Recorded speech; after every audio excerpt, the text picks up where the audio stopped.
27 arte, osteguna gaueko 10:00 goizeko 6:00 arte. Hala ere, gogoratu informazio gehiago uneoro bizkaia.eus atarian. Bizkaia egiten.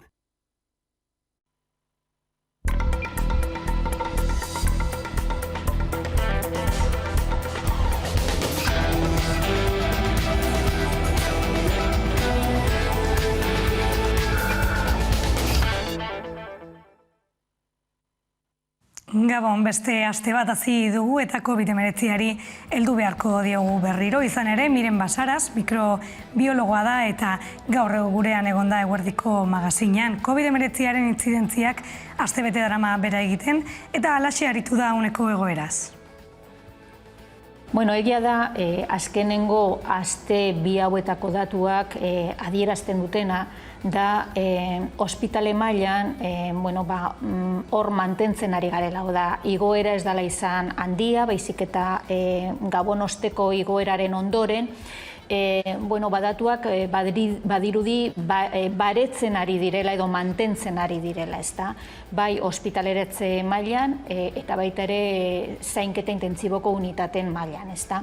Baina hala ere ez dugu ahaztu behar kasu asko ditugula momentu honetan. Presioa bai lehen arretan, baina baita ere ospitale barnean handia ari dela, ez. Gaurtik gainera indarrean da txertatze ziurtagiria Ipar Euskal Herrian, 16 urtetik gorako herritarrek beharrezkoa izango dute hau erakustea, hainbat leku publikotara sartzeko hegoaldean berriz, ikusteko dago neurriek bere horretan jarraituko duten edo ez. Bien bitartean, milaka lagun bildu dira asteburuan Bilbon COVID ziurtagiriaren aurka.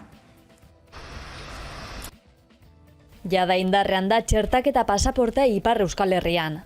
Astelehen honetatik aurrera beharrezkoa izango da osasun baimen berria erakustea hainbat establezimendu publiko zein pribatutan sartzeko. Orain arte osasun ziurtagiriak aurre ikusten zuen txertaketaz gain nahikoa zela test negatibo bat ikustea, baina aukera hori bertan bera geratu da. 16 urtetik gorakoei bakarrik ezarriko zaie lege berria. 12 eta 15 urte artekoek nahikoa izango dute aurreko osasun ziurtagiriarekin. Horiek horrela gaurtik aurrera txertaketa pasaportea nahitaezkoa izango da kultura instalazioetara sartzeko, ala nola museoetara, liburutegietara, antzoketara edo zinema aretoetara, baita ostalaritza lokaletara edo kirol esparruetara sartzeko ere. Bestalde dokumentu hori aurkezten ez dutenek ezingo dute ibilbide ertain edo luzeko garraio publikorik erabili. Aitzitik ez da eskatuko txertaketa ziurtagiria adinekoen egoitzetara edo ospitaleetara sartzeko. Bertan osasun paseak funtzionatzen jarraituko baitu, txertaketa egutegiaren ordez PCR negatibo bat emateko aukera horrekin. Hego Euskal Herrira begira agintariak baikor agertu dira COVID kasuak beheranzko bidan direla ikusita. Dena dela zuhurtzia eskatu dute. Neurriei dagokienez, Araban, Bizkaian eta Gipuzkoan egun dauden neurriak ostiralera arte izango dira indarrean. Ordutegiei eta aforoei eragiten diete batez ere neurriok, eta horiek labik berraztertu beharko ditu hauekin jarraitzeko edo aritzeko erabakia hartuz. Labik baina oraindik ez du bilerara deitu. Eta COVID ziurtagiriari dagokionez hasiera batean datorren astelehenera arte dago indarrean, edota azken 14 egunotako intzintzia metatua 300era jaisten bada. Testuinguru honetan asteburuan milaka lagun bildu dira Bilbon COVID ziurtagiriaren aurka bizitza plataformak deituta. Bizitzak adierazi duenez COVID pasaportea herria kontrolatzeko eta esperimentu genikoa nahi ez dutenak diskriminatzeko da. Bestalde, gaiaren arira eta manifestazioekin gaudela, asteburu honetan ere milaka lagun mobilizatu dira osasungintza publikoaren alde Bilbon, Donostian eta Gasteizen. Atzo milaka lagunek osakidetzak bizi duen egoera jasangaitza salatu zuten. Bilbo, Donostia eta Gasteizen egindako mobilizazioetan nik bai sinesten dut osasungintza publikoan eta lan baldintza duin batzuengatik irakur zitekeen pankartetan. Bilboko manifestazioa izan zen jendetzuena. Sindikatuen deialdira gehitu ziren gainera EH Bildu, Ezker Anitza eta Elkarrekin Podemos alderdi politikoak eta baita hainbat eragile ere. Tartean Euskal Herriko pentsiunen mugimendua eta Bizkaiko medikuen elkargoa. Sindikatuen hitzetan jokoan dagoena osasungintza publikoaren etorkizuna da eta horregatik lakuari eskatu diote berehalako neurriak har ditzala. Ospitaleak gero eta estuago, langile gutxiago, eta daudenak leher eginda. Egoera jasanezina da eta profesionalak nekatuta gaude. Gizarte osoaren problema da. Eusko Jaurlaritzak eta Sagardui Andereak ez ditu bermatzen gizarteak behar dituen osasun zerbitzu publikoak. Eta behar duguna da langile gehiago, baliabide gehiago. Europako eta Espainiar estatuko azken postuetan dago osasun gastuari dagokionez. COVID-19aren bueltakoak horrela, gaiaz aldatuta, Maria Lizarraga eta Inigo Gutierrez, Euskal Presoen alaba izadik, bart bete ditu 3 urte eta kartzelatik aterarazi dute amarengandik bere izita egoera azalatzeko jendetza bildu da igande honetan Algortan. Amarekin egunean 24 ordu izatetik urtero 24 ordu izatera pasako da. Kasu hauetan, umeen eskubideak lehenetsi behar direla, adierazi dute izadi gurasoekin etxera plataformako kideek eta Eusko Jaurlaritzari eskatu diote Maria bere alabarengandik bananduta ez egoteko neurriak arditzan. Plataformatik ezinbestekoa ikusten dute izadirekin batera gainontzeko motxiladun umeen egoerari bukaera ematea. Egoera salatzeko hainbat ekimen antolatu dituzte azkenaldian, azkena adibidez Algortako kaleetan. Gure beldurra handienetako bat bete da, eta izadi bere amarengandik banatu dute. Gainera orain izadik, beste motxiladun ume askok bezala, ez daki noiz egon ahalko duen berriro bere amatxorekin.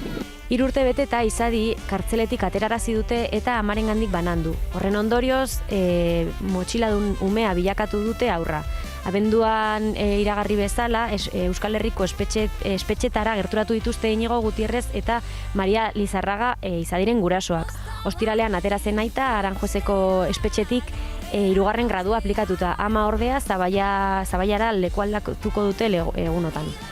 Azken hilabeteetan errepikatu dugun bezala, gaur ere ozen esan nahi dugu, izadi, gainontzeko motxiladun umeak bezala, bere aitarekin eta bere amarekin egon behar dela, etxean.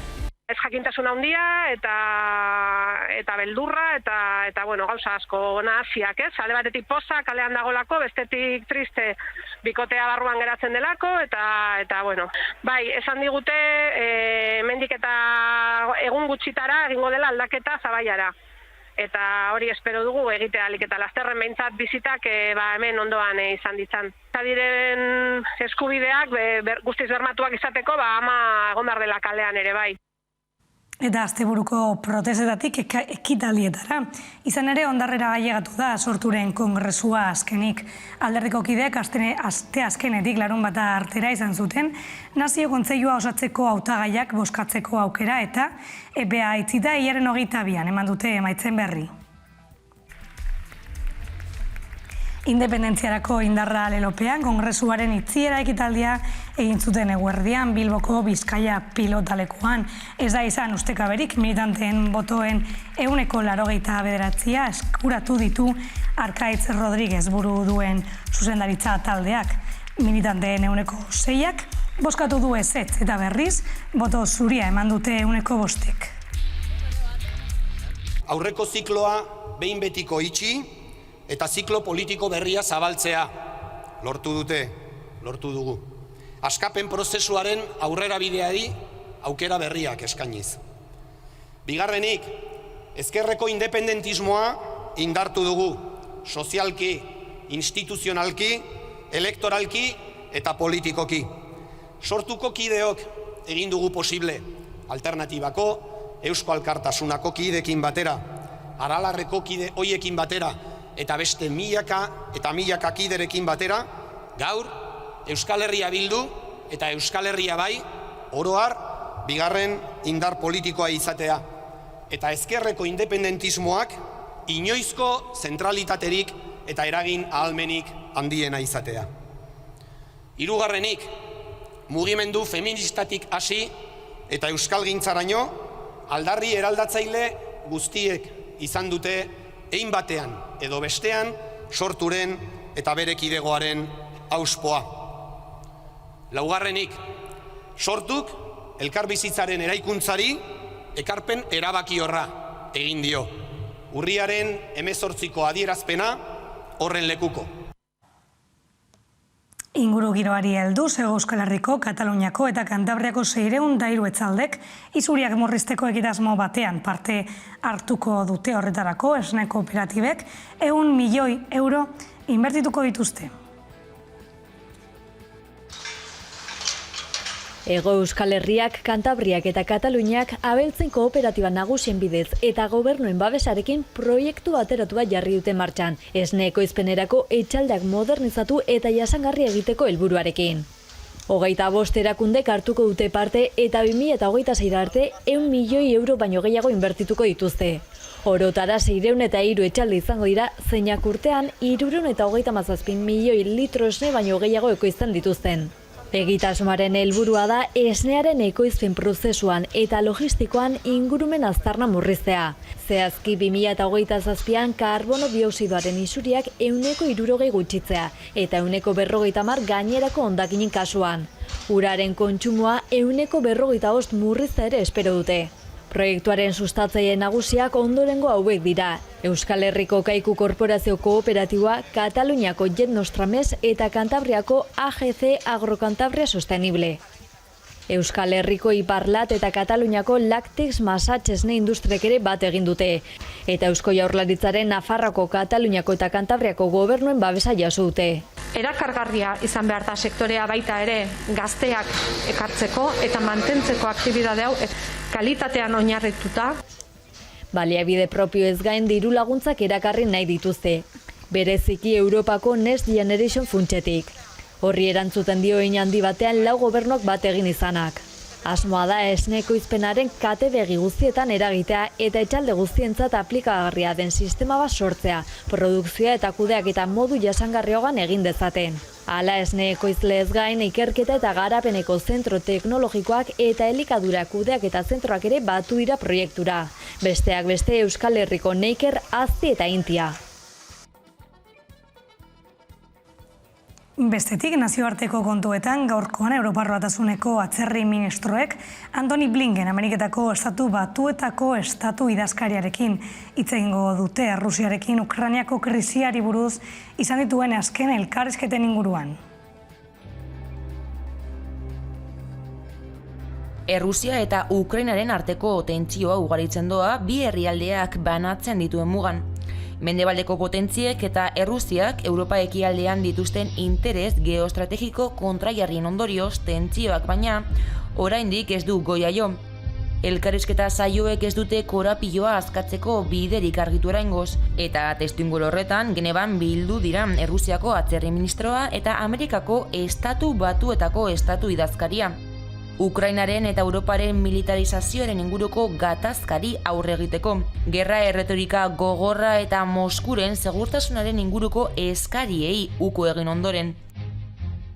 Bi aldeek konpromisoa eskatu diote elkarri irtenbide baketsu bat bilatzeko, baina bada ezpada mugimenduetan ari dira gatazka militar posible baterako, nork bere posizioa indartu nahian.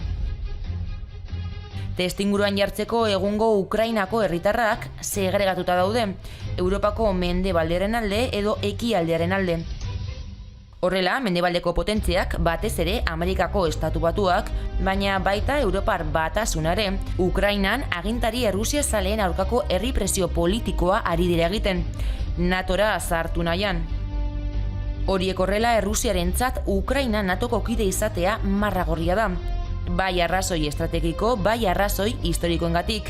Horregatik exigitu du ez bihurtzea. NATO kostera argi utzi du Ukraina herrialde subiranoa dela nahi dituen aliatuak aukeratzeko. Bien bitartean Erresuma Batuak jakinarazi du Ukraina armaz hornitzen ari dela, Errusiaren inbasio posible bati aurre egiteko. Kanada ere laguntza militarra ematen ari zaio Ukrainari. Errusiak aldiz soldaduak bidali ditu Bielorrusiara eta Ukrainiako agintariek kezka agertu dute Errusiak ez dute duen bere herrialdearen kontrako eraso bat abiaraziko hainbat norabidetatik aldi berean. Hori bai, hori guztia munduan gertatzen ari den mugimendu militarraren adibide bat baino ez da. Hurbilen ditugun estatuei helduz, Europar Batasuna ikuspuntu politiko militarretik Amerikako estatu batuen protektoratua da, eta bere funtsezko tresna NATOa da. 2022ko ekainean gainera, erakunde Atlantikoaren goi-bilera egingo da Madrilen. Bada, Espainiar estatuak NATOn lagunduko duela adierazi du Margarita Robles, defentsa ministroak.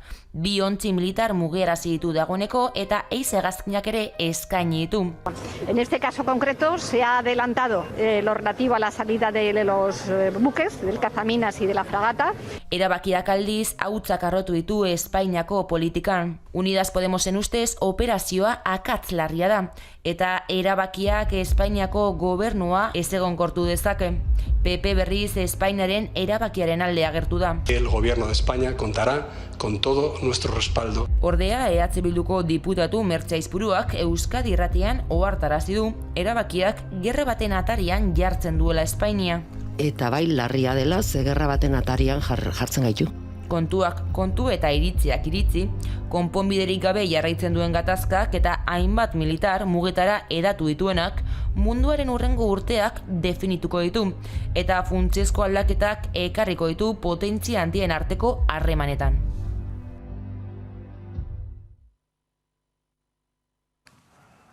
Albistegiarekin amaitzeko Kulturzen kirolen eskutik bada zer esana ere izan ere, hemendik Tour Cinema zirkuituaren 12. edizioa Taunen abiatu da asteburuan eta datozen asteetan Euskal Herriko zein kanpoko hainbat herritara eramango ditu programak, jaialdiaren pelikula zarituak edota nabarmenena. Hortxe duzue bideoa eta bueltan elkarrizketa izango dugu gurean, orain arte.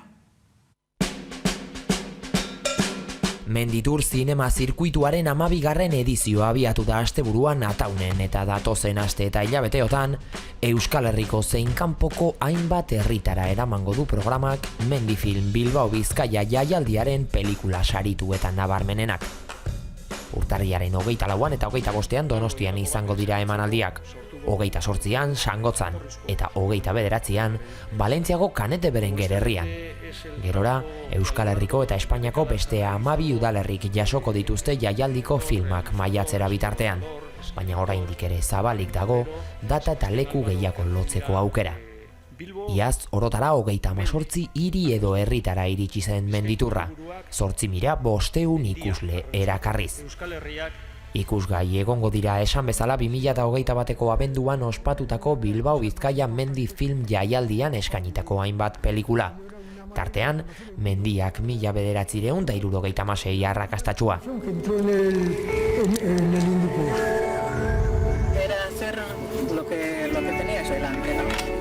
Bisari jaso zituen filmak jaialdian eta sekulako ikusmina sortu du. 1976an Hindu Kuseko Sakaur 7.000koan espedizio nafar bat eta poloniar bat betirako anaitu zituen istorio zirraragarria dakar gogora Luis Arrieta iruindarrak zuzendutako pelikula honek. Horrez gain, Melting Landscapes Glaciers, Txango, Amagana, Jotun eta The Travers filmak ere eskainiko ditu zikloak urtarrilan zeharreko saioetan. Zinta guztiak jatorrizko bertsioan emango ditu programak eta azpituturuekin lagunduko dituzte.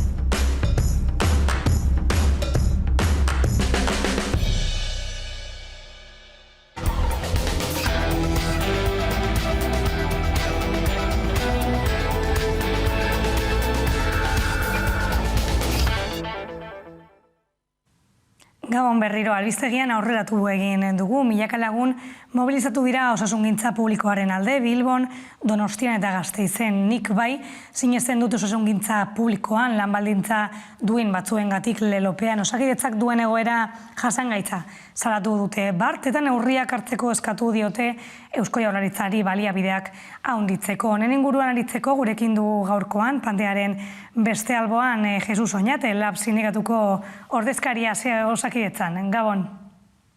Gabon guztioi, bai. Gabon. Konteguzu pixkate guztioke kontutan hartzeko zein da gaurko osakidetzako egoera, barrutik bizitzen duzuena? Kontuan hartu behar duzue, osakidetza da Euskadiko enpresa handiena. Eta, 40.000 langile daukagu normalean, eta, ordezkapenik arabera, eta hori, eta, 40.000 langile izan da, imaginatzen duzue egoera oso desberdina dira, baina esan aldugu, egoera desberdin guztien artean, nekea oso altua da, oso txarto sentitzen da langileak bere zuzendaritzarekin, impotentzia ere kalitatezko jarrera edo harrera ez emateagatik, muga asko daudelako eta pentsatzen dugu ere lan zama izugarri jasotzen ari dela langileen partetik. Hori da, barrutik ikusten duguna, jendea deskonfidantza asko dauka bere zuzendaritzarekin, ez du bere hitza betetzen, azken adibidea izan dugu duela aste pare bat, edo garapen profesionalari buruzko akordioa ez du beteko, naiz eta sinatuta egon. Orduan, gertatu dira hainbat gauza azken urtetan, gogoratu behar dugu ere Darpón eta azken zuzendaritzak jun diren moduan. Eta hori da alde batetik, eta gu sindikatu barrutik edo delegatu bezala ikusten dugula egoera oso komplikatua dela. 3 urtetan 3 sailburu egon dira, Darpón juntzan, gero Murga, orain daukagu Gotzone Sagardui, zuzendaritza berria da eta bere jarrera kontinuista dela, eta benetazko negoziazio prozesu martxan jartzeko borondaterik ez daukala. Orduan, parte sozialetik edo ikusten dugula zuzendaritza jarraitzen duela betikoa egiten eta gu beti esaten duguna, egiten baduzu berdina, berdin akabatuko zara eta gu pentsatzen dugu zuzendaritza honen etorkizuna motza dela.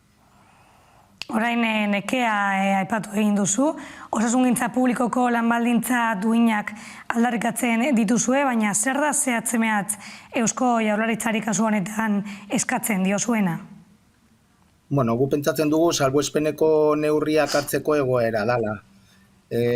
Badaramagu ja 2 urte pandemia barruan, ia 3 urtetara goaz, eta salbuespeneko neurriak ez dira hartu, indartu behar da egiturazko egitura, Osakidetzako egitura, ze lehen esan dut 40.000 langile gara, baina 40.000 langile gara, baina egiturazkoak dira 27.000. Daukagu hor boltza bat oso handia dela, eta boltza horren artean langile pilo bat daude urte osoko lanak egiten. Eta prekarizazioa eta behin-behinekotasunen tasa onartezina da, eta gu pentsatzen dugu salbuespeneko neurri garrantzitsuena izango zen egitura indartzea. Hori alde batetik, baina gero ikusten dugu ere inbertsioa oso gutxi dela, ez? Ikusten dugu Europar Batasuneko batez besteko inbertsioa da barne produktu gordinaren 7%. Espainian da 6% eta Euskal Autonomia Erkidegoan guztitik 9,9%. Ez gara ailegatzen 5%. Orduan, baja kubritu behar dira ere lehen egunetik, eta akordioak bete, negoziazio bat ireki behar da, eta ere plan, epe luzerako plan bat behar da lehen arreta indartzeko. Ez du balio orain esatea profesionalak ez daudela, noiz gu edo gobernuak ez du egin plan bat profesional guzti horiek sortzeko. Bai hezkuntzaren aldetik edo hemen egin behar da herri pakto bat lehen arreta eta osasungintza salbatzeko. Arriskuan dagoelako eta herriko edo Euskal Autonomia Erkidegoko erakunde guztiak helburu hori gainditzeko lan egin behar dutela. Orain COVID-a aipatu egin duzu, baina Jesus, kolapso hau ez da sortu COVID-aren pandemiaren erruz bakarrik. Ez da, arazoa asko aurretik dator eta asko sakonagoa da, ez da? Gu, ja badakigu, 2019an 3 greba egin ziren lehen arreta egoera salatzeko.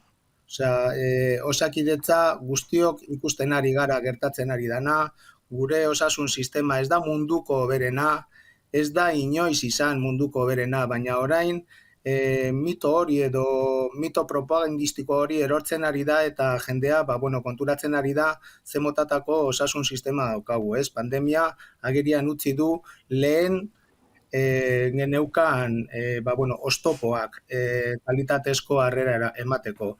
Evidentea da, Osakidetza arazo oso potoloa daka, egiturazko arazoak direlako eta egiturazko arazoak konpontzeko epe luzerako politikak egin behar dira. Eta badakigu gobernuaren buruan badaude beste helburuak HTA edo beste gauzetan dirua gastatzea eta osasungintza debilitatzea nik uste dut dela helburu neoliberala eta bilatzen ari direna da enpresa pribatuei negozia oparitzea.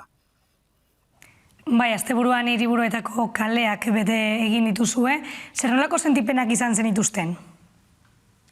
Printzipioz, gu oso pozik gaude, jende asko juntzen eta hori ospatzeko da, baina guretzat eta LAB sindikatuarentzat garrantzitsuena da herria eta langileak bat egin dugu, osasungintzak jasotzen dituen arazoak ez dira bakarrik langileon arazoak, langileon arazoak arazo batzuk dira, baina osasungintzan arazoak guztion arazoak direla, eta konturatzen ari da jendea eta gu ere, eta bat egin dugu eta gu guretzat hori ospatzekoa da, ze potentzio oso handia daukala eta desarrollatzeko beste mobilizazioak edo ekimenak edo hor badaukagu aukera guztiok batera gure osasun publikoa defendatzeko. Izan ere herria nekatuta dago ere, eta zuen ustez horrek gizartea privatizaziora eramango du, hau da, osasungintza publikotik aldenduko du herria? Hori gertatzen ari da, hori ez dugu pentsatzen, orain gaude, seguru pribatuak edo bere kopuru rekord batean daude, kontratazio ugari egoten ari dira, baina gu pentsatu behar dugu osasun publikoa da guztion osasun sistema. Eta osasun pribatuak ez ditu konponduko guk dauzkagun arazoak. Izan dugu pandemia bat, ikusi dugu zein izan den enpresa pribatuen jarrera, osasunarekin lotuta dauden enpresa pribatuen jarrera, eta ikusi genuenean, ikusi genuen Osakidetzak hartu zituen ardura osoa eta enpresa pribatuak ez zuten ezta paziente bat jaso. Hori kontuan hartu behar dugu, enpresa pribatua ez da konponbidea da osasun sistema publiko bat indartzea, guztiontzat, unibertsala eta kalitatezkoa. Beste ereduak dira eredu neoliberalistak eta gu LAB sindikatutik borrokatuko dugu horrien kontra, ze pentsatzen dugu gizartearen kontrako eraso oso potentea delako. Eta Jesus, lehen zeo zer komentatu egin duzu Eusko Jaurlaritzari buruz, baina nolakoa izaten ari da Eusko Jaurlaritzaren jarrera honen aurrean? Nik bakarrik esango dut gauza bat. Osakidetzan daukagu gure lan hitzarmena agortua duela 10 urte baino gehiago. Negoziazioa ez da egon duela 10 urte baino gehiago, arazo oso potenteak ditugu osasungintzan, eta gu pentsatzen dugu estrategia dela arazo guzti horiek konpondu gabe ustea. Konpondu gabe ustea, jendea beste konponbide imaginario bat lortzeko, eta konponbide imaginario bat esaten dut, ez da konponbide bat, baina pribatuetara bidaltzea alduena, eta ezin duena gutxi gora bera geratzeko ez kalitatezko osasun batekin. Baizik eta, nivel bajo edo osasun sistema batekin. Hori pentsatzen dugu, estrategia da ezer ez egitea, eta gu indarrak jarriko ditugu zuzendaritzaren jarrera aldatzeko edo bestela Osakidetzatik kentzeko. Ze bestela ez dago gizartearentzako etorkizun on bat osasuna neurtzen badugu. Eta etorkizunera begira, nola ikusten duzue afera? Laster etorriko dira aldaketak? Aldaketak nik esan dudan bezala. Osakidetzaren jarrera ez da positiboa. gu pentsatzen dugu inteligenteak badira ikusi behar dute asteburu honetako mobilizazioak nolakoa izan diren, reflexionatu behar dute eta mailan sentatu behar dira edo eseri behar dira benetazko negoziazio prozesu bat irekitzeko eta salbuespeneko neurriak implementatzeko akordioak lortu behar dute. Ez bat dute hori egiten, etorkizuna larria izango da, baina asteburuan ikusi dugun moduan, kaleak beteko dira behin eta berriz esateko gobernuari egin behar duena. Eta egin behar duena da, osasungintza zaindu, osasungintza indartu, lehen arreta indartu, eta hemen bizigarenak edo bizigarenok zaindu. Bere ardura da, eta gu gobernuak ez badu egin nahi, saiatuko gara behartzen. Eta amaitzeko, Jesus, aldaketak ez badira etortzen hemetik aurrera, zer nolako jarrera hartuko duzue? Bueno, egun hauetan galdetzen ari dira komunikabideetatik eta hori zein da greba hitza gertzen da askotan eta guk ez dugu alboratzen ezer.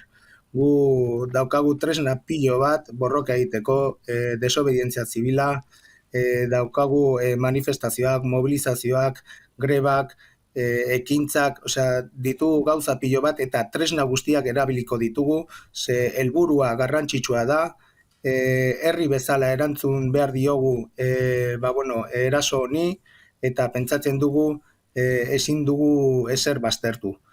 Aurrera goaz, indarrak ditugu, jendea gurekin bat egin du, guk jendearekin bat egin dugu, eta aurrera goaz. Asteburu honetako adibidea, erabili behar da, erreflexionatzeko eta zuzendaritza, Osakidetzako zuzendaritza esertzeko hori benetazko negoziazio bat martxan jartzeko. Bestela, etorkizuna gatazkagarria izango da, eta ez da gure gustokoa, baina gu prest gaude, borroka hori emateko. Mila esker gurekin egoteagatik gaurkoan, Jesus Oñate Lab sindikatuko ordezkaria Osakidetzan. Bale, eskerrik asko zuei. Eskerrik asko, besarkada bat. Aio, besarkada bat.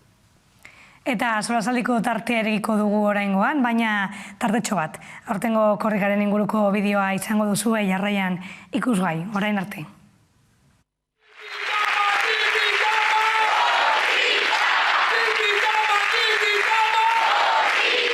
Aurten bagatoz kalera eta printzipio soiko formatoan karrera bera egitera. Bakizu, korrika ez dela karrera bakarrik, ekitaldi kulturalak eta barrere badakarrela. Eta argi daukagu, unean uneko egoerari moldatu beharko garela, edukiak direla, edo dana dela, baina gure lehenengo asmoa gaur-gaurkoz, ohiko korrika egitea. Heldu dira!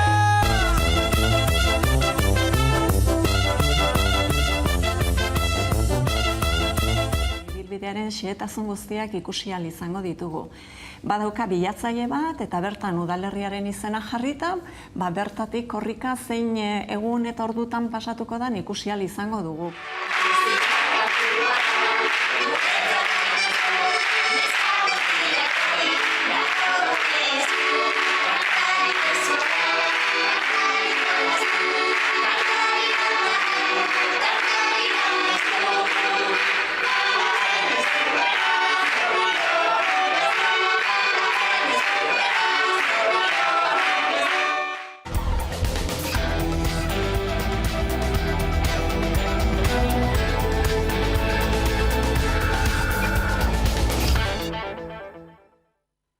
Gabon berriro bagaude solasaldian, gaur Nekanerekin, Dorri, eta Carlosekin, Dorri bebai. Eta nola ez, COVID-a izango dugu izpide hasteko, baina zehatz-mehatz osasungintza publikoa izan ere igandean manifestazioak antolatu ziren Euskal Autonomia Erkideoko 3 hiriburuetan, Osakidetzaren kolapso egoera salatzeko. Osakidetzaren aldetik baliabideak jartzeko borondate eza eta osasungintzaren privatizazioa salatu dituzte. Entzungo ditugu komentatu baino lehen sindikatuen deklarazioak. Ospitaleak gero eta estuago, langile gutxiago, eta daudenak leher eginda. Egoera jasanezina da eta profesionalak nekatuta gaude. Gizarte osoaren problema da. Eusko Jaurlaritzak eta Sagardui andereak ez ditu bermatzen gizarteak behar dituen osasun zerbitzu publikoak. Eta behar duguna da langile gehiago, baliabide gehiago. Europako eta Espainiar estatuko azken postuetan dago osasun gastuari dagokionez. Langileek eta sindikatuek salatu dute egoera hau pandemiaren aurretik zetorrela, baina azken 2 urte hauetan estanda egin duela nolabait. Egia da arazo aurretik datorrela eta sakonagoa dela. Hau ez da gauza berria, ezta? Bueno, sindikatuek esaten dute strukturala dela, eta zuk esan duzun moduan, orain dela 2 urteko murrizketak aurretik datozela. Eta nik uste daudela 2 elementu garrantzitsua. Bata da, sindikatu guztiek bat egin dutela deialdiarekin.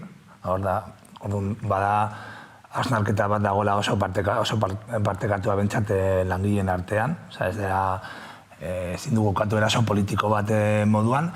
Eta uste dagoen hemen gainean dela 2 eredun arteko talka bat. Hau da, edo sistema publiko indartsu bat defendatzen dugun, edo ikusten dugun moduan gaur egun bentsatlakoak egiten duen apostoa dela sistema publiko hori ahulden enean sistema pribatua indartzen da edo lehenesten da. Bai, gaur legebiltzarrean entzun dugu ezin dutela hori pediatra gehiago kontratatu eta ni hausnarketa sakonago bat egingo nuke eta ados nago ez daudela pediatrarik.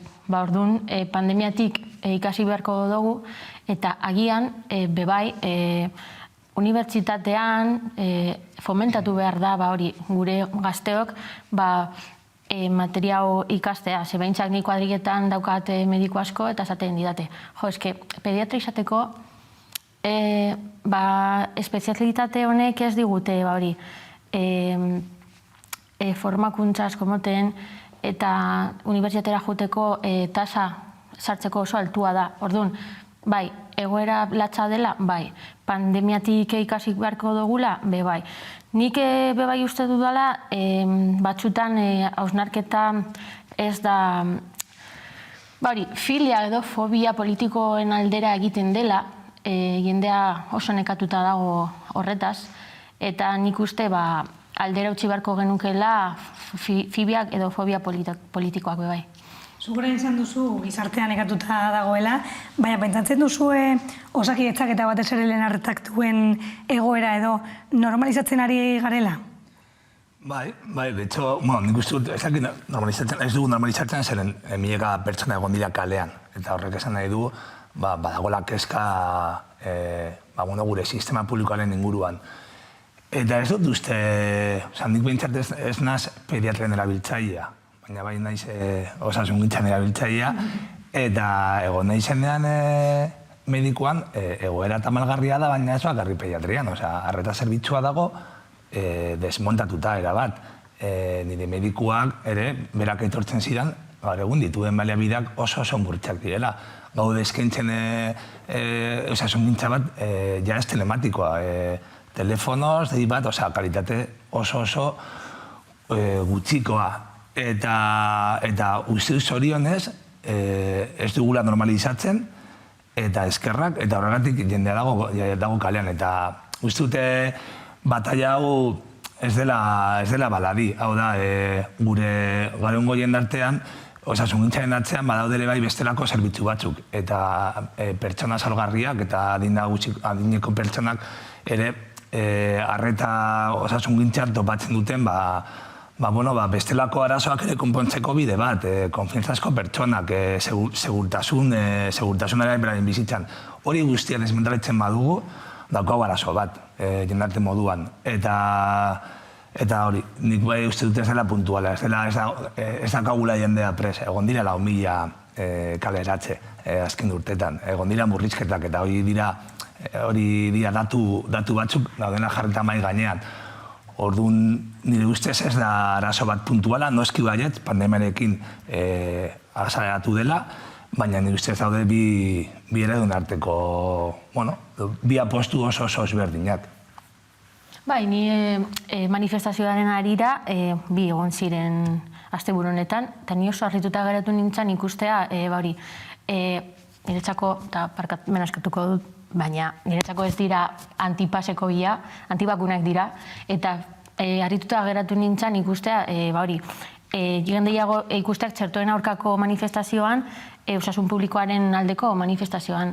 Eta nik uste hori bai, hausnarketa sakon bat egin behar dugula, ze batzutan esaten dugu, lau frikiak dira, kontuz, ez dira lau frikiak. Eta hori, pixkat, begiratu beharko dugu, aberri moduan zer gertatu den. Nik adiez olako gogoetan entzun dute, 15.000 pertsona larun batean, 10.000 Bilbon igandean, baina, igandean 3 deialdi egon ziren. Datuekin ere bai, hori hartu behar da ere bai neurrian. Ez nuke esango larun batean egon ziren pertsonak ez daudela osasungintza publikoaren alde, hori ere bai extrapoliazio hori ez nuke egingo, eta bai uste dut, larun batean egon zen jendea, segurazki pasaporteko bien aurka, 28an kentzen bada neurria, ez da bat eraginkorra gaur egun neurri hori. Eta, baldin bagaude ikusten, de hecho, de facto gaur egun taberna gehienetan ez da eskatzen pasaportea, orduan. Agintariek hartzen dutenean neurri bat, niretzako estaltzeko beste gabezi batzuk, azkenean jendeare bai, basarretzen da eta kalera ateratzen da, eta egia da eztabaidagarria eta nik uste arriskutsua dela dauden diskurtso populista batzuk, baina jatorria da gaudela hartzen neurri batzuk inongo logika barik, inongo oinarri zientifiko barik, fokoa jartzen beste leku batzuetan, agian errezagoa delako, esartzean neurri bat diskriminatzailea edo ustea neurri bat tabernarien gain, eta ez sartzea dirua, inbertsioak, bestelako neurriak, niretzako beretan daukatela oinarri zientifiko bat eta eraginkorrak direnak. Politikarien barkatu jarrera epatu egin duzula, manifestazioan ikusi genuen, hainbat politikari edo egon zirela, eta bebai, azken 2 urteetan entzun ditu agintariek esaten, euren lehentasuna zela pandemiari aurre egitea, baina gero, praktikan emaitza hauek ikusten ditugu, hau da murrizketak eta bar, orduan politikarien jarrera ere orfokoan jarri beharko genuk, ez da? Bai, nik uste alderdi guztiek txartu egin dutela. Gainera, azkenean politikan jendea konfidantza izan behar du. Eta ez dira, ez dakit prest edo ez dute teklarekin eman, eta pandemia honetan galdu egin da feedback politikariekin, ez dira agian neurriak ondo azaldu edo ondo aipatu edo esplikatu, eta, agian ikusiko dugu zer gertatuko den pandemia pasata gero, politikariaren arira konfidantza galdu den ala ez. Nik uste dute alde batetik dagoela konfidantza falta bat, normala dela, batez ere, nik uste dute pandemianen kudaketa eta bereziki erkidegoan, oso, zalantzakorra izan da. Hasita, nola kudatu den egin beharrean bai bat zabala, egin beharrean marku batzuk zientifiko batzuk ekitarrela, gaur egun dagoen labi hori, labi politiko monokolor bat, orduan hori alde batetik, eta nik uste horrekin batera, konfiantza faltera, baina ere, ardurak ere eskatu behar dira, eta ardurak hartu behar dira, eta 2 urte eta gero, baldin magaudera indikartzen neurri batzuk, inongo logika barik, eta igual ez dira ondo azaltzen, baina gero konprobatzen dugunean, benetan ez direnak eraginkorrak, eta jartzen dira, eta berriro bertan bera usten direnean, normala da jendeak ez ulertzea. Osa, dagoenean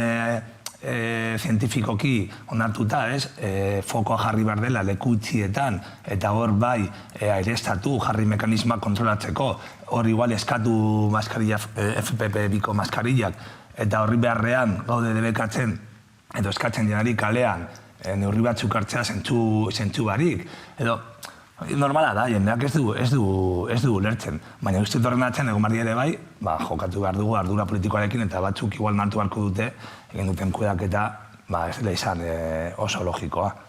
Bai, baina gripalizazioaren aldera baldin bagoaz, ezuk esan duzu, ezta, leku itxiak, hori, agian medidore batzu jarri behar dira, azkenean egoera aldatzen baldin bada, bebai neurriak aldatu beharko dira, eta agian nik uste, ostiralean espero dute, hori, gauzak aldatzea. Eta horren estrategiak aipatu egin dituzuela, adibidez, privatizazioa barkatu edo privatizaziorako bide hori ondorio bat da, edo instituzioek edo aldez aurretik prestatuta edo pentsatuta zuten estrategia bat izan da. Uste dute argita garbi, lehen esan duan, alderdi batzuk eskumako alderdiek normalean daukate joera bat privatizazioaren aldekoa ez bakarrik osasun gintzan, hainbat arloetan, eta eskerreko sektoreek eta herritarrek nahi dutena da defendatu gaur egun dauden sistema publiko unibertsalak osasun gintzan, hezkuntzan eta bar. Eta hori da logika politika bat, eta ez dakite da orain agertzen ari zaigu modu krudel batean, baina nik uste hori datorrela aspalditik, eta hemen ere bai, badaude datuak, ez? Zenolako igoera dauden sistema pribatuan osasun gintzan, OE eskintzekin, eta bar, eta zenbat froga gaur egun daudela bideratuta egiteko sistema pribatuan. Hori da bakoitzaren apostu politikoa, bakoitza duelako ere bai politikaren atzean sistema ekonomiko bat eta apostu ekonomiko bat. Eta hori uste dut ulertu behar dugu holan dela. Bai, ados, azkenean privatizazioaren arira nik behintzat ez dut privatizazio sakon bat ikusten. Ikusten dudana dela, jendeak ez dako gulaia denborarik eta agian jende asko daukala, hori MQ edo sistema pribatu bat, baina gero gauza larri bat gertatzen zaren duzunean, betiz jendean ora juten da, osakidetzara. Nik uste dut dagoela ere, eta orain pandemiakin nahiko argi ikusi da, zuk indartu alduzu sistema pribatua, zuzenean dirua jartzen hor, edo azpikorretaren bitartez, edo indartu alduzu sistema pribatu ere bai, sistema publikoa ez denean efizientea. Eta gaur egun zenbat lagun eta ezagunez, egin dituzte PCR-ko frogak sistema pribatuan. Zergatik segolako kolapsatuta osakidetza. Orduan, ados, oraindik ez, dago mantra hori ez, zer larria dagoenean mundu guztia doa sistema publikora. Baina ez badugu indartzen sistema publikoa, azkenean indartzen duguna da sistema pribatua. Eta de facto, gaur egun hori ari da gertatzen. Eta ez dako sanitatea, zuk esan duzuna, ez? Zenbat pertsonek hartzen dute aseguruak edo bestelako hitzarmenak edo horrela sistema pribatuarekin. Eta nik uste dela, zeo zer ez badoa ondo, normalean jendeak zabaltzen dugun mesua da, saiatu zure kabuz lortzen konponbide bat. Eta hori bakartik lortzen da, ordaintzen. Zenbat pertsonek ezin dute ordaindu osasun gintza pribatu bat. Jendek ezin dut ordaindu. Horren atxan ere bai, ari gara sortzen ere, pobreziaen gurpil bat, nahiko niretzako oso kezkagarria. Nik ez dut horrela ikusten, baina nik ikusten dut hori, jendea dauka aukera osasun pribatua aukeratzeko, baina osasun publikoa defendatu beharko dugu, eta nik uste osasun publiko on bat daukagula, argi dago hobetu beharko dutela, baina nik ez dut ikusten txarto osasun pribatua aukera bat bezala. Baina egia da osakidetza sistema hobea izan beharko dela, baina jendea nahi badute osasun pribatura joan, aukera hori ezkezin dugu aieiken du, ez dakit. Aukera bat bezala ikusten dut nik, nik ez dut ikusten hori, txarto dagoelako joaten nahi osasun pribatu gora, nik horrela ez dut ikusten. Normalean, zerbitzu berdina eskintzen bada, bata unibertsala eta doainik eta bestea ordaintzen, normalean nire ezagunek aukeratzen dutela da doako zerbitzua. Osa, ez da oso normala jendea aukeratzea zerbitzu berdina ordaintzen. Hori, bentzen din inguruan. Osa, nire uste dut aukerak egon behar direla, baina lehen esan dudana. Osa, aukera horiek indartzen dira, zerbitzuak ez direnean parekideak. Orduan, normalean, zu baldin baduzu zerbitzu bat eskasa, motela, ez duen erantzuten zure beharrei, gaur egun dagoena Osakidetzan, gaur egun hori da, Gaur egun Osakidetzan badakizu egitea edozein kontsulta eta guztiok ezagutzen dugula, edo erabili dugulako, edo gurasoek erabili dutelako edo horrela, nola dagoen zerbitzu publikoa. Osa, dago desmantelatuta, denboretan superluzea, deitu, ez inork ez du hartzen, hori za zerbitzu duin bat. Alduena, eta gure jendartean guztiek ezin dute, aldutena esaten dute, ordaintzen dut eta jasotzen dut zerbitzu duin bat. Baina aukera hori dago hor, beste dagolako modu, kaskarrean, bestela esen egongo aukera, esen izango aukera orokor bat, ez da oso logikoa, nire ustez. Ez da izan ere, ni deitzen dudanean nire ambulategira, bai, batzutan ez dute telefonoa hartzen, baina batzutan sartzen gara hori katastrofismo batean, bai, egoera txarra dago, baina nik uste katastrofismora juten baldin magera, diskurtso hori bertan bera geratzen da. Nik horrela ikusten dute. Zertarako azkenean gauzak exageratzen baldin baduzu, zure diskurtsoa edo zure pentsamenduak pizkat bertan bera gelditzen dira. Bai. Gero jarretuko dugu gaianekin, baina ezke ekonomiari ireki behar diogu tartea honetan, Niko Guenga ekonomialeria dugulako pantearen beste alboan, eta analizia egingo digu bi gaien inguruan. Gabon, Niko? Gabon, bai. Alde batetik, aurreko astean berri on batekin topatu ginen, izan ere Euskal Herriko esportazioak pandemia aurreko kopuruetara itzuli direlako. Zeintzuk izan litezke faktoreak hau gertatzeko? Titularra berez positiboa da, hori bai, baina tentuz irakurri beharrekoa ez. Azken batean, harako hilabete eta urte oso arraroak bizitzen ari garenez, konparatzeko oso komplikatua da.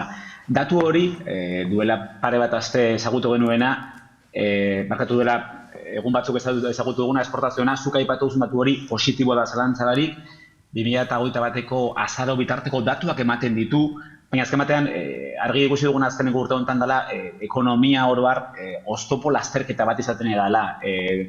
Pandemiaren edo virusaren aldaera berria agertzen dela, guain geopolitikoaren arloan Ukrainiaren konfliktoa eta gatazka politiko hori hor dagoela esan edo hornidura, kateen, etendura egon izan da, orduan tentuz begiratu beharko dira. Eta datuak ere, azken batean ekonomia, esportazio batez ere industriaren inguruan aritzen dira, azken batean ekonomia batean zerbitzuak, nekazaritza eta industria izango genuke, laburki izan da ere, orduan esportazioak ondo jundira, industria ondo jundarako, azken batean, 2008an harako etenaldi bat egon zan, gerora, ekonomia piztu egin zan, berpiztu egin zan, egia da, harako abiadero handian bezpiztu zenez, eskari guztia esatzeko aina eskaintza etzegoen, eta horrek ekarri zuen ezagutu dugun hornidura kateetan soka.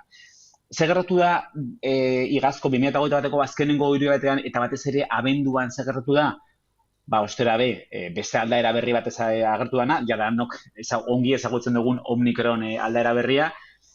Txinan esaterako, metik egun batzuetara, neguko joko olimpikoak egingo dituztela, bereziki gogorra da koronavirusaren kontrolarekin, orduan, hor, Txinan bere bai, Omikron agertu izan da, eta oso neurri zorrotzak, oso murrizketa zorrotzak ezarri dituzte, tartean eskualde oso handiak konfinatuta, eta horrek ere egiten die, batez ere Txinako portu nagusiei eta industria gune nagusiei. Beraz, ostera Txinako ekonomia moteltzen baldin bada edo industrial gune horiek eta portu horiek ixten baldin badira, agian etor litezke ostera hornidura kateetan krisiak. Eta horregatik, abenduko datua eta urtarriko datua ez da oso ona ezten ari. Europako datuei begiratzen baldin badiegu, ikusten dugu zelan urtarrian konfidantza eta produzio datuak ez direla oso onak izan, 0-100 doan, PMI indizea 0-100 doan indize bada, jeitsira zeo zer, egia da 50-tik gora dagoela, hau da, positiboa da, hau da, azkunde batean gaude, baina asko moteldu da. Beraz, tentu sartu barrekoa, beste datu bat, autogintza da, esateko Araba Bizkaia eta Gipuzkoako esportazioen uneko 9 inguru Gasteizen dagoen Mercedes fabrika suposatzen dau, lantegi horrek suposatzen dau, bada, autogintzari begiratzen badiogu, Araban, Mercedesen kasuan, ondo joan da, Nafarroaren kasuan, hor landabenen Volkswagen dagoela, gaizki joan da. Beraz, datuak positiboa bai, baina tripak eta barrutik begiratzen baditugu, baditu argi ilunak. Nolakoa da gaur egungo egoera industrian hemen Euskal Herrian? Bueno, esango nuke, bi erronka nagusi dituela, alde batetik energiaren kostuen erronka hori, oain, lehen aipatu izan dutzelan geopolitikoki, Ukraina, Rusia, Europar Batasunan arteko estatuatuak ere tartean daude gatazka hori egonda, arrisku handia dago gazaren prezioa igotzeko, eta horrek, ostera be, lehen gaiak garestitu ditzazke, eta hori, zahantzabarik industriarentzako segurako kaltea izan liteke, hori alde batetik gero, Euskal Herrian oso errotuta dagoen autogintza industria honetan, ondino etago argi zein izango den etorriko eredua. Hor badago apostu bat hidrogeno berdearen aldekoa, beste apostu bat autoelektrikoan aldekoa, beraz, enpresorekin hitzaten duzunean, ziurgabetasuna, zuhurtzia, momentuz baikor daude, baina ez dira ausartzen epe oso luzerako prebisioak egiten. Ordu momentuz ona izan daiteke prebisioa, bai ziurgabetasun handikoa, beraz, horre, lehen esan dugan, oztopo azterketa honetan agertzen diren krisi erronka guzti horiek segun eta zelan mugitzen diren, hortik mugituko da industria. Ez da, momentuz, perspektibak onak, baina zuhurtze handiz. Bestetik inflazioa berria izan da urtengo lehenengo hilabete honetan, ehuneko 6,5-era llegatu egin da, euroaren garaiko inflazio handiena. Energia izan da kontsumo prezioen indizearen igoera handiaren erantzule nagusia, baina zer beste motatako datuak izan behar ditugu kontuan? Bueno, azteko eta behin, inflazioa urrenkera bada. Datu erraz bat, adibide erraz bat jartzearen, nekazaritzan alorrakoa. Ongarri kimikoak sortzeko gaza erabiltzen da.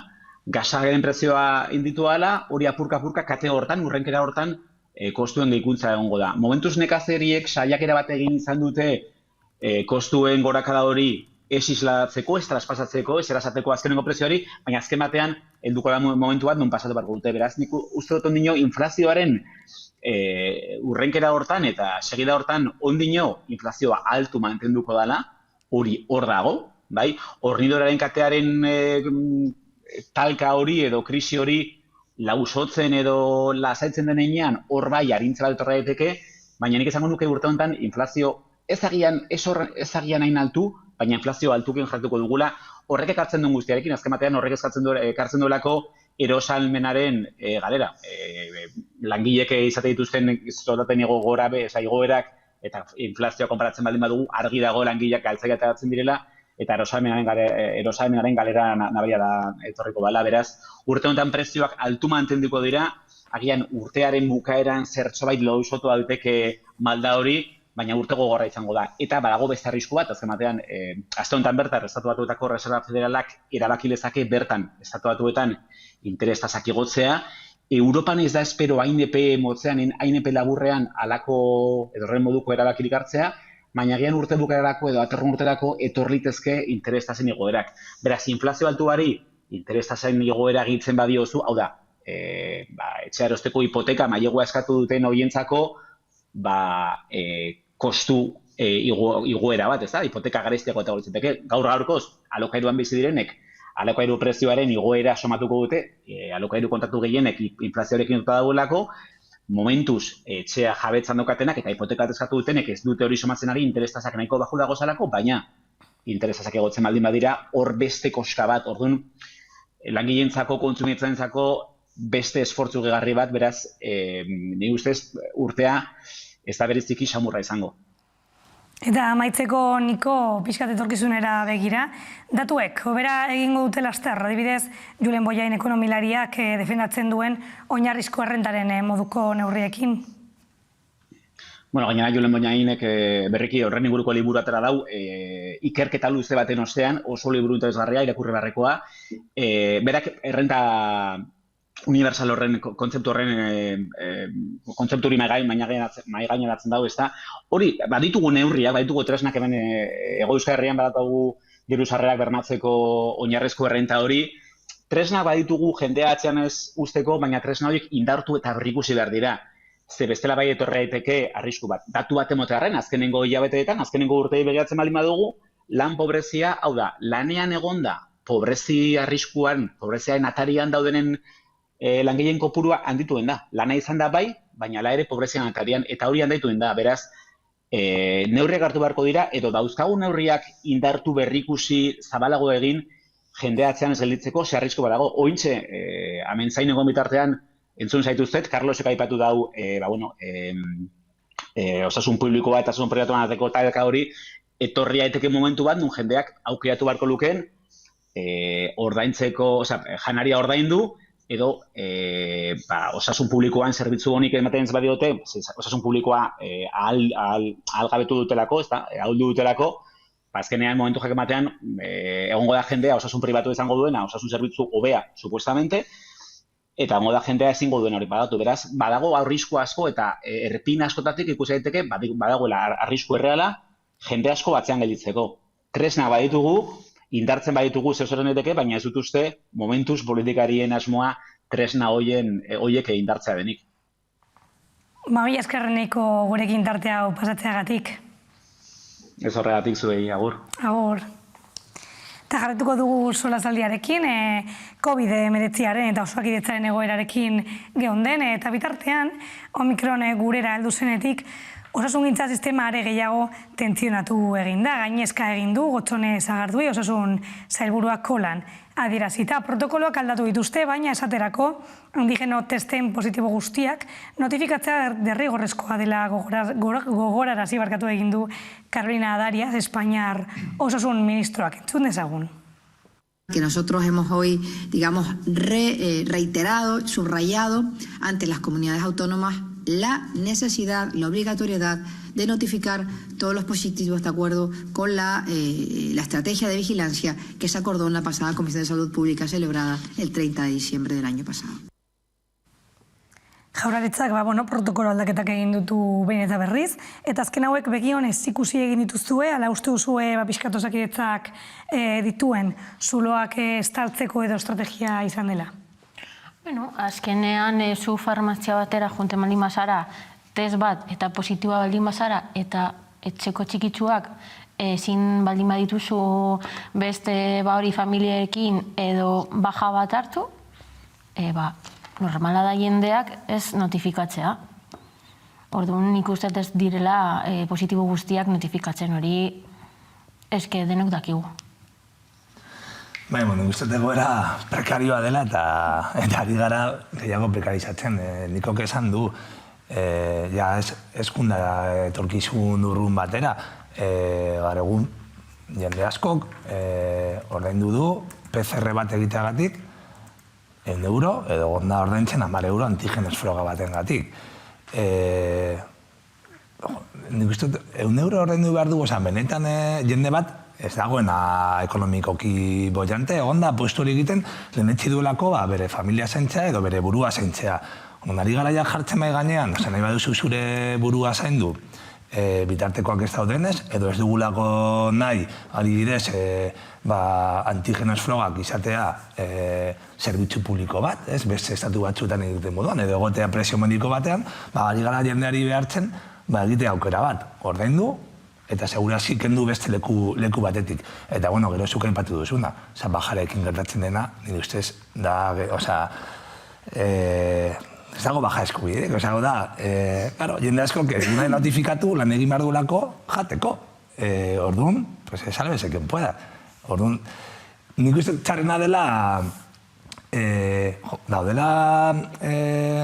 egoera nahiko argi dagoela, sindikatu guztiak plantatu dituzten neurri batzuk egoera handi buelta emateko, eta gaur egun gobernuan daudenek daude gor, mutu eta onartu barik daukagun egoera, eta erantzun barik, ea, sindikatu proposatzen duzten neurriekin, hobera egingo genuke, edo ez, zuzenean ez dute erantzuten. Ematen du, hemen, perfilan jarrita, bera pasatzen den, eta uste bitartean jende asko dagoela, bidean dagoela, txarto pasatzen. Egoera oso, familia batzuk daude, COVID positiboarekin, lanera juten, egoera horretan. Baina azken aldian autogestioa izan da erantzuna, ezta? Hori bez da normala, egoera honen aurrean, bakoitzak bere burua antolatzea edo kontrolatzea. Bueno, ari buruz, azkenean, txertoekin egoera aldatu da, ja ez da berdina, egoera ez da berdina, zuk orain positiboa ematen baldin badozu, azkenean etxean pasatuko duzu, agian gripe bat bezala, eta, baina hori, ez da inoiz egon, txikitsuak, segiten duzu zure txikitsuekin. Ez da gainera berri bat. Gaude ja 2 urte horrela. Eta, klaro, baja baldin ez baduzu, segingo duzu. Eta gero, enpresario asko izaten dute, telelana egin aldozunez, ez hartu baja. Kontxo, nola geratu dira, gure lan baldintzak. Azkenean, hori galdu egingo dugu, mantenduko da, edo zer gertatuko da. Maitzeko ondo ikusten baduzue beste gai bat jorratu egingo dugu, gaia guztiz aldatuz. Beasain eta Bergara batzen dituen A636 autobidetik igarotzerakoan, ordaindu egin beharko da metik aurrera. Inguruko herrietan bizi diren lagun asko, bidezaria ezartzearen aurka mobilizatu izan dira azken hilabeteotan. Erabiltzen eta kutsatzen duenak ordaindu egin beharko du, logika hori aplikatu dugu. Hori da Aintzane Oiarbide, Gipuzkoako bide azpiegituetarako foru diputatuak barkatu adierazi egin duena. Ados zaudete adierazpen horrekin? Ni ados nago, baina bebai ulertzen dute auzokideek edo zonaldeko jendea kabreatuta egotea. Baina, azkenean poliki-poliki ulertu beharko dugu, ez da bidezkoa egunero gure kotxea jatea, egunero, batxutan kotxea zoritzarrez hartzen dugu, janari hartzeko, periodiko hartzeko, eta guztia hartzeko, eta, klaro, ezin izango dugu. Eta horrela izan behar da, planeta salbatzeko, agian ja ez da txarto goaz, baina bebai, nik ulertzen dute peajea sartzea, baina bebai politika tresnak publikak eman behar diete zonaldeko jendeari, transporte publiko bebai ipintzea, eta bar. Erabat ados nago baieztapen horrekin, logika horrekin, baina erabat ados nago baldin badago plan politiko baten baitan. Hau da, nik uste dut kotxek asko kaltetzen dutela, ez bakarrik inguru goriari, kotxek badaukate gastu oso potente bat. Hiri batean adibidez, egin behar dugun inbertsioa kotxei asetzeko, baina ez da oso logikoa hori egotea, hori esatea, baina aldi berean egotea hemen eraikitzen supersur bat dagoenean frogatuta. Baldin badago da espiritura gehiago kotxeentzako, kotxeen erabilera handitzen da. Ez dago politika, ez dago logika bat bintzat politikan. Dauden neurri batzuk horrela isolatuak eta horregatik duzten jende asko ez duela ulertzen. Zergatik eskualdu batean edo baiara batean agian zuk esan duzuna, azpigitura hori izan dela vertebradora lurraldean horrela, derrepente horrendu behar da. Eta beste leku batzuetan adibidez Bilbondi batean ari gara supersur bat egiten behar bat ez dagoenean. Edo ari gara proiektatzen tengabe makroazpigitura batzuk. Orduan ez dago logika ni bat, baina nik baieztapen horrekin horrela ados nago, ez isolatuta, plan politiko orokor baten baitan. Bai, azkenean nik faltan botatzen du, hori, urbanistiko plangintza bat, hori, autobusak, trenak impulsatu beharko dira, azkenean beti agian goaz, hori, gaizkinaz, eta trenak, Euskadin eta Espainian zehar ez daude trenbide onak komunikatzeko, bebai hori portuetan behar baldin badute merkantziak bidali, oso eskaz gauz, eta ezin dugu horrela joan. Egiz Goiatiko Kontseilu Sozialistak dio negozio egitea dela helburua. Egia da batzutan, edo azkenaldian ikusi egin dugu, planeta salbatzeko diskurtso horretaz aprobetsatuz negozioa egiten dutela, ezta? Negozioa normalean entortzen da aurretik azpiegitura hori egiten denean. Normalean, hemen ikusten badugu HT egiteko, tramoka nola egin den banaketa, enpresa berdinak daude tramo guztiak egiten. Uteak dira ezberdinak, baina enpresen izenak dira berdinak.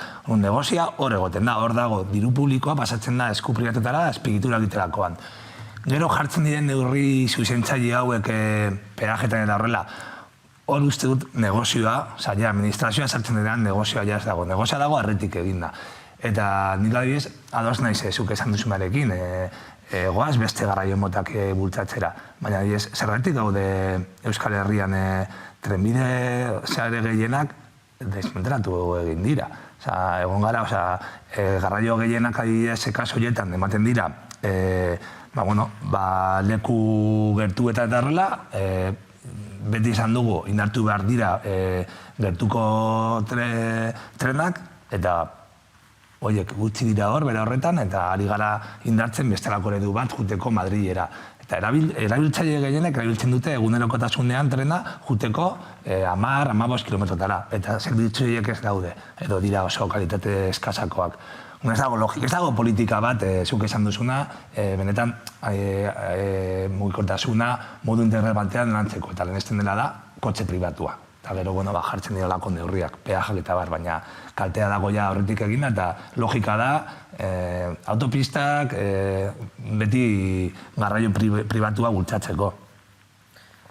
Azkenean bebai peajearekin azpiegiturak ordaintzen dira. Azkenean, batzutan ez gustatzen, baina tasak ordaindu beharko dugu, hori infrastrukturak onak izateko. Eta pixkat, herri honetan kostatzen zaigu, nik uste hori dela, sartuta daukagu buruan, eta populismoa horretaz doa, ezin dugu impostu gehiago ordaindu, eta gero entzuten da hori, komunistak, populistak, ordaintzen dute denon, zona dejar sin dinero, eta baina taxak behar dira, infrastrukturak ona egoteko. Guztu lehenengo egin behar duguna da, Azkeneko puntua. Bai, murriztu azpiegitura, murriztu kotxaren erabilpena, murrizteko azpiegiturak. Bestela, etengabeango gara sortzen azpiegitura berriak, eta etengabeango gara dirua jasotzen ordaintzeko azpiegitura horiek. Izango da zirkulo bat, Ekin amaitzen dugu, mi esker gurekin egoteagatik. Eta zueko goratu, bihar hemen egongo garela berriro, gaueko 9:00, 4:00 gutxitan eguneko gakoak aztertzeko. Mi esker eta gabon.